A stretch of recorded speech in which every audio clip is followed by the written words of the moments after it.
It's that time of the year. Your vacation is coming up. You can already hear the beach waves, feel the warm breeze, relax, and think about work. You really, really want it all to work out while you're away. Monday.com gives you and the team that peace of mind. When all work is on one platform and everyone's in sync, things just flow. Wherever you are, tap the banner to go to Monday.com. If your roof starts to leak or your floor's really squeak, you live in a money pit. Money pit. If your basement needs a pump or your place looks like a dump, you live in a money pit. Money pit. Pick up the telephone, fix up your home sweet home by calling 888 Money Pit. The Money Pit is presented by the Metal Roofing Alliance and Dyche Coatings. Now, here are Tom and Leslie. Coast to coast and floorboards to shingles, this is the Money Pit Home Improvement Show. I'm Tom Kreitler. And I'm Leslie Segretti. What are you guys working on? Maybe you're just taking a break because of this August heat we're all dealing with right now.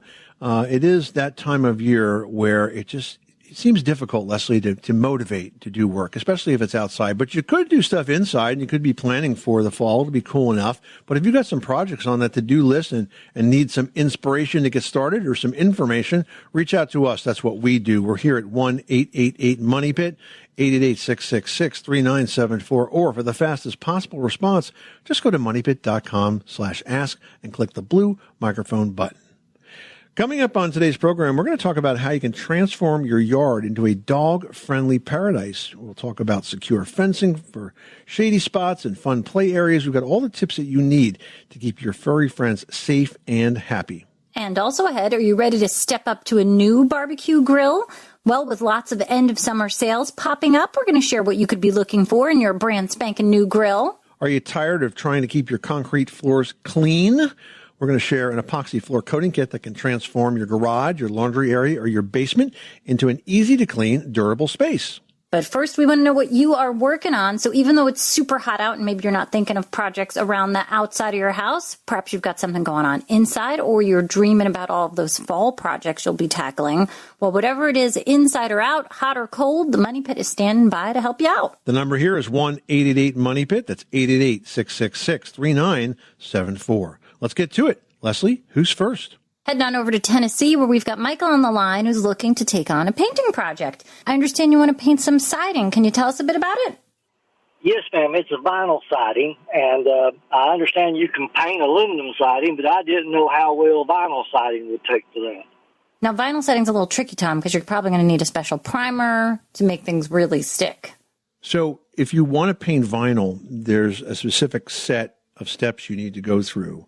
First of all, you got to make sure it's clean, right? That applies to any painting project, whether it's wood or aluminum or anything. It's got to be clean. So it has to be free of mold, free of mildew, anything else, chalky buildup. Then you need to identify a primer and a paint. And I would stay within the same manufacturer family. So if you're going to go with Benjamin Moore, use both a Benjamin Moore primer and a Benjamin Moore paint. Same thing with Sherwin-Williams.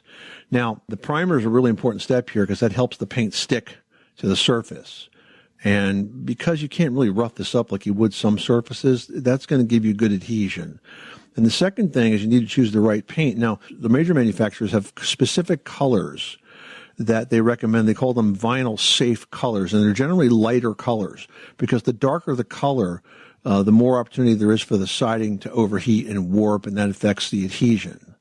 You're going to need a couple of coats, and applying it, you have options. You can use a paint sprayer or a roller, but you're going to end up needing a brush around all of the edges. So we have the paint that has the right technology here to paint vinyl siding, but you have to follow the right steps. My recommendation for you would be to start this on, say, the side of the house, so you can kind of, get the system down as it may be, and then move to the remaining sides. Well, thank you so much. That's very helpful. Well, you're very welcome. Good luck with that project.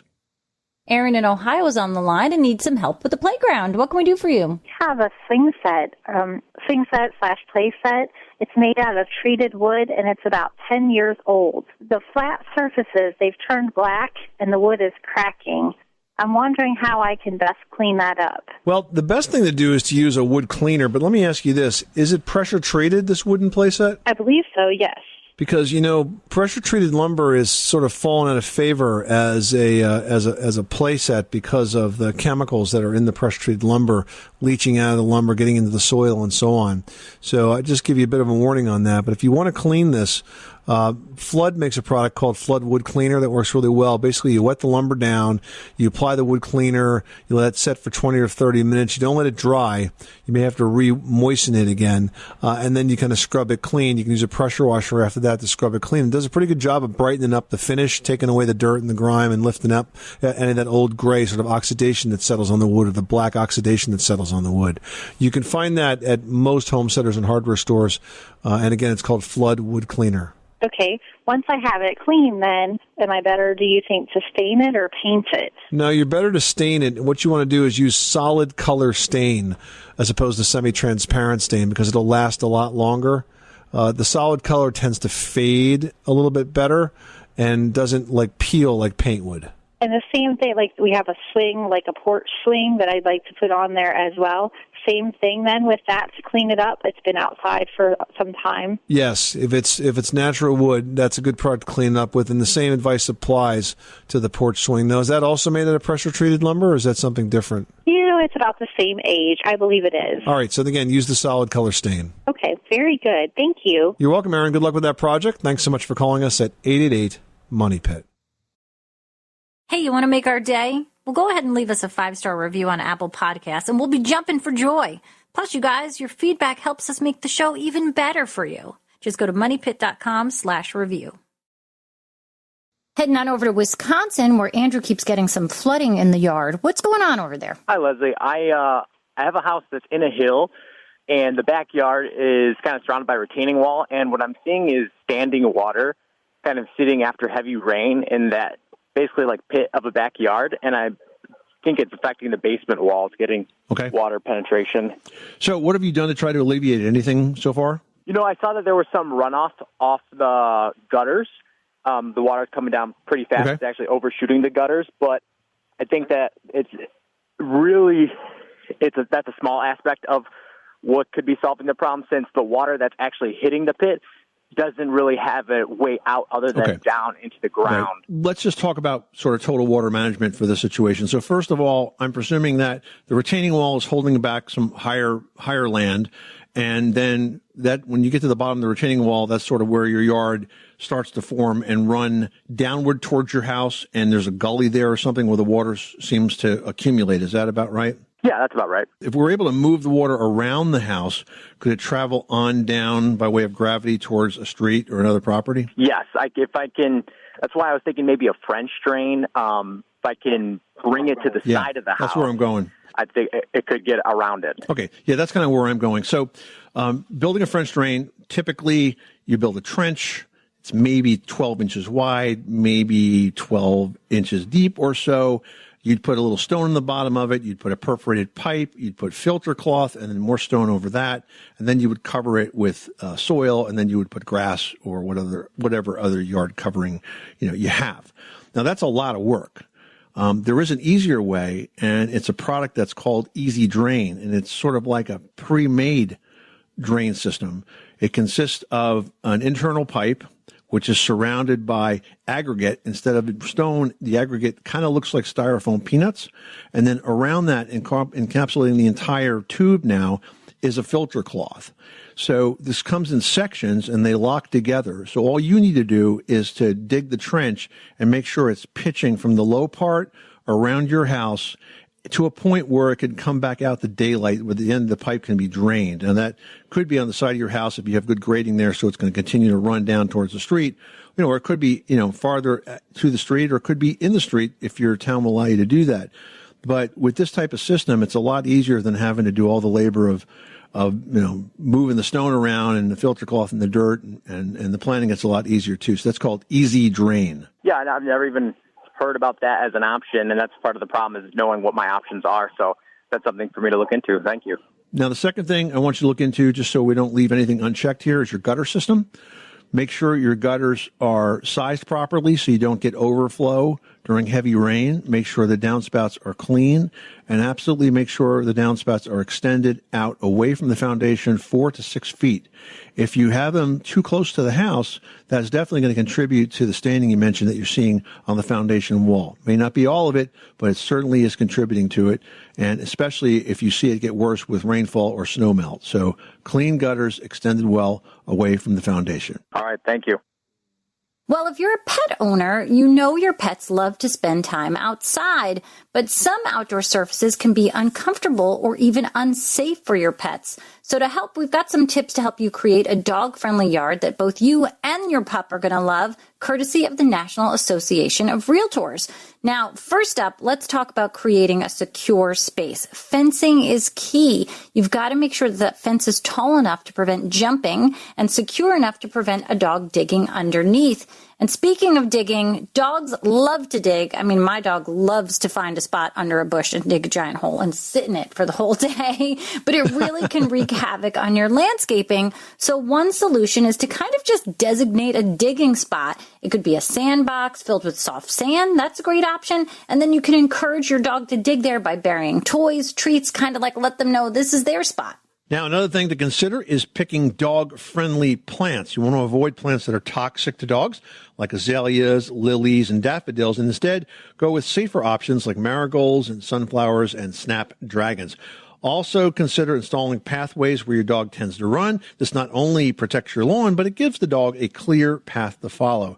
And it's also important to plan for shade and water. You know, dogs can overheat very quickly, especially in summer. So plan to provide some shady spots with trees or a canopy and always have fresh water available. So, for example, you can add a small kiddie pool. That's sort of a fun addition for pets to cool off in. And if you want to go to the extra mile, consider adding some enrichment features like agility equipment or even a small play area.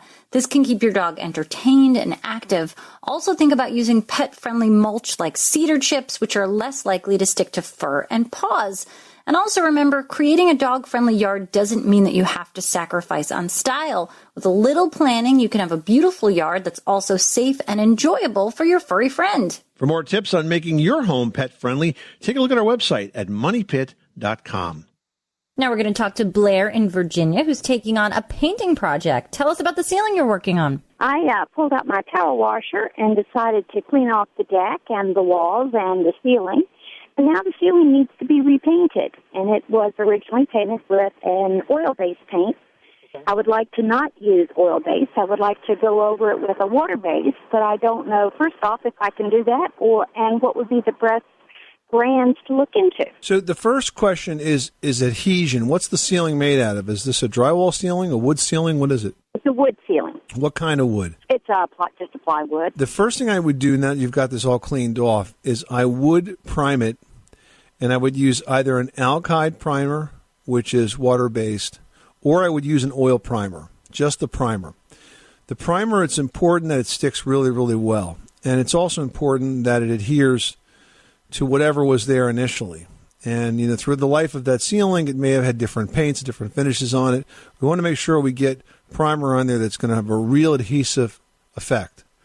Because once you get primer that sticks really well, then you could put latex ceiling paint or any type of like solid stain or something like that on top of it. But you got to use a good quality primer. That's really critical. So do the primer first. On top of that, since it's wood, you could use solid stain or you could use exterior paint. I would stick with a flat, though, if you're going to use the paint. Right. Okay, so as long as I prime it well. You would probably be more tempted to use that than oil-based, but honestly, oil-based works better than anything else. I just repainted my entire house, and I have a cedar house, and we use solid stain, which I'm always promoting on the radio show because it has the most pigment in it. But what I don't mention is that we had to prime this, prime the entire house. And the last time, you know when the last time was I painted my house? When? 14 years ago. 14 years because I used oil-based primer back then and solid stain. And I did the same thing all over again because I want to get another 14 years out of it. But that's what you'll get if you do it right. Okay, I can do that then. Thank you very much. Good luck with that project. Thanks so much for calling us at 888-MONEY-PIT. Now we're heading over to Nebraska where Dan's on the line with a mold situation. What's going on? So I put up a pole building 3 years ago, and it's 48 by 36 and 10-foot side walls. And I finished off about 700 square feet on the inside and sheetrocked it, put R30 in the ceiling, R19 on the walls, and it's got a 4-inch slab concrete base to it. And this spring I went out there and I had mold all over everything, and I don't know what's causing that. The first 2 years I never had a bit of problem. Well, it's been a very wet year.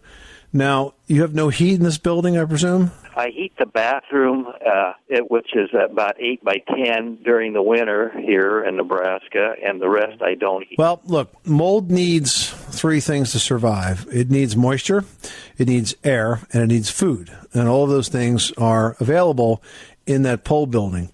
Your walls are made of drywall, I presume? Yes, sir, sheetrock. Mm-hmm. Yeah. Right, drywall, yeah. So the paper face on that is terrific mold food. And you have moisture there, and you have plenty of air, and you're not heating it, so the humidity is always pretty high, and that's why you're growing mold. So you need to at least ventilate that building if you're not going to heat it, to keep moving the air through it so the humidity doesn't become quite as high. But at this point, if you've got all that mold, that has to be treated. Yeah, and I've done that. I've gotten that all out of there. Right now, but I put a dehumidifier in there just to... okay, well, that'll help. You know, and it took me like 2.5 days, and I got it down to like 30%, so it came right down. Do I need to seal the floor, the concrete floor in there? I don't think that's necessarily the cause of the problem. I don't think it's a bad idea to seal the floor. But I think that this is just a condition of the fact that you've got a damp building there with no central heating system, with plenty of drywall, plenty of moisture, and plenty of air. So just because of the conditions, the mold's going to grow. Now, there were other ways that you could have constructed these walls. For example, there's a product called Den's Armor, which is a fiberglass face drywall that's specifically designed not to grow mold because it's not organic. But with paper face... in an unheating building like that, I'm not surprised that it grew. That it grew well. I am surprised it took 2 years, but it might just be that it was just so moist this last year that it really took off. How do I go ahead and vent that building? Well, what I would do is I would probably have a fan in there that was based on a humidistat. So when the humidity got really high, that it would kick on and draw air out of that building, kind of like having an attic fan but on a humidistat instead of a thermostat. Right, that plus the dehumidifier should help you keep the moisture to a minimum. But keep an eye out for mold because, once it gets started, then it really can take off quickly, and it sounds like that's what happened in this case. So if you catch it sooner than later, you're going to be much better off. Yes, I want to try to eliminate it completely, so I'll try that. All right, and when you do find the mold, when it gets there, you make sure you treat it properly so that you kill the mold spores. Don't just try to scrub it off because it'll come right back. You got to treat it to kill the mold spores, then clean off the rest. All right, Dan, good luck with that project. Thanks so much for calling us at 888-MONEY-PIT. So, Leslie, my sister called me about a week ago and told me a very interesting story. She was awoke by her smoke detectors at 3 a.m. Okay. And evacuated the house and called the fire department and the police. They came and they checked. They found no fires, but they did check with their meters and found some evidence of a gas leak. And so we're thinking, well, why would the detectors go off if there was a natural gas leak? I mean, we're glad that they found it, but who knows? So the fire department checks for the gas leak, and they go up and down and in and out. They check every line. They find it, then they can't find it, and they find it, they can't find it. So finally they go, we're going to have to call the gas company. Gas company guy comes out, and he smartly isolates every pipe from the meter to every appliance because they were all separate. And he found that, in fact, one of the lines was leaking because they turned everything else off and watched the meter, and they could see the meter move, meaning they were consuming gas, right? So they're like, okay, you got to call a service man. So she calls her HVAC contractor, who turns out to be a really good guy. And he affirmed that the gas company did all the right thing. He looked into it and took him a while. Same thing. Sensed it, didn't sense it, sensed it, didn't sense it. Finally, he moved his meter up close to the underside of the floor from the basement and picked up a stronger sense there. And he went to move a pipe, which is a soft, flexible gas line, and he heard psst. So guess what? 20 years ago when that house was built, the contractor had nailed through the floor into the flexible gas line, and that house had had that minor gas leak for 20 years. For all those years? All those years. That was the last time anything was done to that floor was when it was built. And so they found it, they replaced the pipe, but what a crazy story. Wow. But I wonder what made that alarm go off at that time. Was it just a higher concentration of the gas? Like, why not before? I honestly don't think it had anything to do with it because it's not detecting methane. You know, natural gas is methane gas underneath it all. The detectors are just not designed to do that. So I think it was just kismet. She had put the last set of detectors in 2019, so I told her to replace them all, which she did. And, you know, just it worked out. But I mean, the funniest part was she's outside her house at 3 a.m. They got 4 fire trucks rolling up to her house. The neighbors are all corralled down the street because they had a barrier set up because now it's a gas leak, right? They're all trying to figure out what the heck's going on. If you knew my sister, it's very unlike her. She does not like being the center of attention, especially in the middle of the night. Yeah, exactly. So anyway, it worked out. Well, I'm glad they found it. What a weird thing, huh? You got it. Michelle in Minnesota is on the line with a bathroom floor thing, is all I can call it. What is going on? You're getting moisture coming up through the floor? Yes, it's a laminate floor. This is my 3rd summer in this house, and it's the first time that I've had this issue. And it was started around the warm and humid days. At first, I thought maybe that it was my toilet leaking because I had a new toilet put in last summer. But the plumber did come out and pull the toilet, and it didn't look like it was leaking or that the seal was broken on it. So we're thinking that it's condensation from the concrete slab coming up between the slats of the laminate flooring. So the laminate flooring is on top of a concrete slab? Correct, yep. What's this doing to the floor? Is it causing it to deform in any way, or is it just showing up as a stain? It is not buckling or anything along the edges. He thinks that maybe it's a rubber flooring, more of a rubber-based flooring rather than a wood. And so it has not curled the edges or anything like that. It just seeps up as moisture, and it comes like beads up right along the edges of the laminate. Do you have air conditioning in this bathroom? I do not. Nope. Yeah, I was thinking cooler, moist air against a warmer floor could cause additional condensation. So look, if you want to reduce the moisture that's coming up through the bathroom, there's a couple of things I can suggest. First of all, you want to take a look at the grading and the drainage conditions outside that bathroom, because the slab, if it's getting very wet, is extremely hydroscopic. So all the moisture in the earth will be drawn into the slab, and that's going to wick up and show up in your bathroom, apparently. So take a look at your gutters and downspouts, make sure they're clean and free-flowing, and the spouts are extending 4 to 6 feet from the house. Get all that roof water away. And then take a look at the angle of the soil and make sure that that's sloping away. Now, do you have a fan in this bathroom? Yes. That is helpful. You might want to think about replacing the fan with one that has a built-in humidistat, because that's convenient on a couple of fronts. First of all, when you take a shower and you leave the bathroom, turn the switch off, it'll actually stay on until all the moisture is properly vented out of there. And if it does get humid on its own, then the humidistat will kick the fan on and also dry it out. They're not terribly expensive. I know Brone makes a good one. There are a number of manufacturers you can find this from. And keep an eye on the floor. Some laminate floors, stand up very well to moisture. I've seen laminate floors that can be submerged and they don't seem to be affected by it, but others will buckle just like hardwood would. So just keep an eye on it. And if it ends up that it does have to be replaced, I would paint that cement slab underneath with a couple of coats of epoxy paint to kind of seal in and stop the moisture from evaporating through it into the room. Mm-hmm. Okay. But only if you get that far. I mean, I wouldn't tell you to tear up the floor now, but if you have to replace it, just make sure you seal the slab at the same time. Mm-hmm. Yeah. Okay. Thank you. That's good. Good. Thanks. All right. Good luck. Thanks so much for calling us at 888-MONEY-PIT.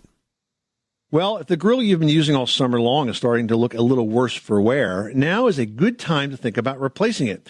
We're starting to see a lot of end-of-summer sales cropping up, so it's not hard to get a pretty good deal. Right, but what makes it so confusing is that there's so many options available. So to help you sort out the best, we've really boiled this down to 3 issues. Yep. So first you need solid hardware. You want to look for stainless steel hardware and a solid aluminum body. These grills are most durable and can take the heat really, really well. All right, next you want to check the burner design. You want to look for an H-style burner because that design is going to provide a more even distribution of the heat, and you want to make sure that the burner is made from stainless steel. If it's not, you can expect to have to replace it in a couple of years. And last, check the warranties. Shop for a warranty that covers all parts of the grill, including the burner and the valves. You know, some so-called lifetime warranties only cover the grill body, which has no moving parts and almost never breaks down. I hate warranties like that because they make out like it's a big deal, and it really is a big fat nothing. Yeah, with those warranties, you really, really have to read the fine print. And you know what? If it's confusing, just ask the questions. Jerry in West Virginia is on the line with the soundproofing question. How can we help you today? The second floor master, we want to convert into a movie room. However, it's over our son's bedroom. He's 6 years old. And what I've noticed is the volume, there's like no sound barrier between the first and second floor. So like when I hear my wife reading him a bedtime story, I can hear it very plainly upstairs. And that's typical because there's no insulation in those walls, so you will get some sound transmission. If you want to try to soundproof those walls or the ceiling, there's a number of ways to do that. There's a type of drywall that you can apply as a second layer that will be quieter than the traditional type of drywall. It's called quiet rock. To do that, you'd probably have to take out the old drywall. The other issue is that wherever you have a gap in those walls for an electrical outlet or a light switch or anything like that, they have to be sealed properly to deliver the soundproofing. And then there's another way to do this where you put a second layer of regular drywall on the first layer that's already there. You use a material called green glue, which provides sort of a sound insulation barrier between the two rooms. So by improving the drywall between the surfaces, you can reduce some of the sound, but I don't know, you said movie room. If it gets pretty loud in there, it's probably not going to stop all of it. Yeah, we were kind of hoping to do some type of cork floor upstairs. I thought there may be something that would help. Well, I mean, that'll help a little bit, but the drywall of the ceiling below is where you'll really have a chance to stop it. Okay. Well, thank you very much. I appreciate your help, and I love your show. Listen to it all the time. Yeah, good luck with that project and with all the work you're doing to your new house. Call us back anytime. 888-666-3974.